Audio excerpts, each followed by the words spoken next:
Before I get to the news, I want to tell you about See Here. It's a new outlet for discovering the arts across Western North Carolina. Through video, podcasts, and written stories, I bring you inside local music, dance, theater, visual art, and contemporary literature. See Here just launched, and you can get in on the ground floor by subscribing to our newsletter for free. Just go to seeherewnc.com, and I'll see you at See Here.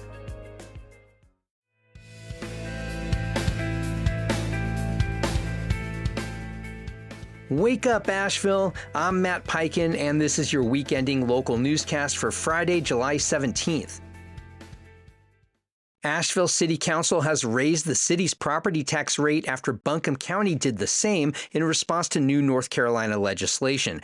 Council shifted to 2021 property values, setting a new rate of 50.78 cents per $100 in value. City leaders say the change keeps revenue at about $106 million, a net zero budget impact. New state laws prevented Buncombe County from using updated property values unless it adopted a revenue-neutral rate. Instead, county commissioners chose to use older values and raise the tax rate to fund a $698 million budget. Because Asheville must follow the county's values, city officials say they faced a $28 million shortfall without a rate change. City Council member Bo Hess said Asheville, quote, has never asked Raleigh to solve our problems, but we certainly have not asked Raleigh to create new problems and challenges for us. Read more in the Citizen Times or Blue Ridge Public Radio.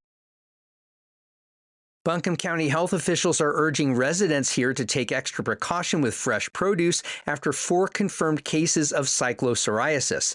The intestinal illness is caused by the microscopic parasite Cyclospora and can bring severe diarrhea, stomach cramps, and fatigue. Statewide, North Carolina has reported 307 cases and 13 hospitalizations since May 1st.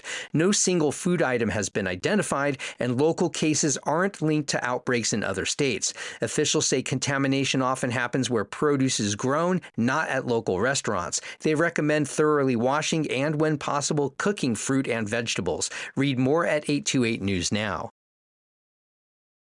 Staff at an Asheville dive bar are speaking out after a deadly police shooting outside its downtown location. In an Instagram post Wednesday, Shaky said a person, quote, whose behavior caused concern was asked to leave earlier in the evening. Later, that individual was seen in the parking lot with a firearm. The bar says staff quickly got everyone inside, locked the doors, called 911, and followed instructions to get people on the floor and away from windows.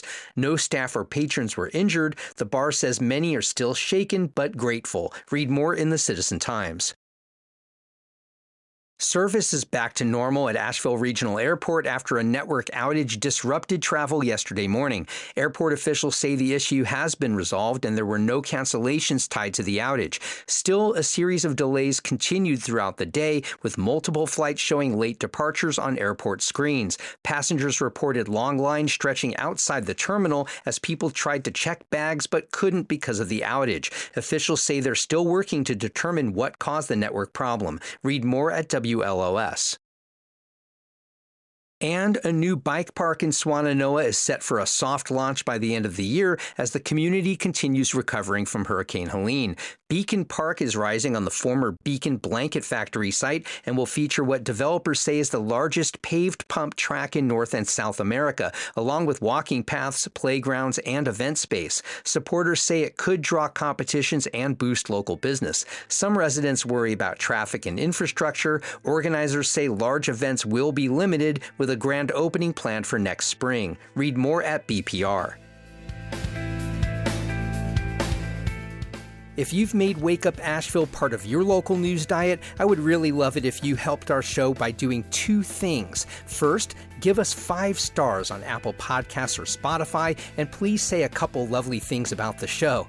And second, please share Wake Up Asheville with friends and family. They'll love you for it. Till next time, I'm Matt Peiken. Thanks so much for waking up to Wake Up Asheville.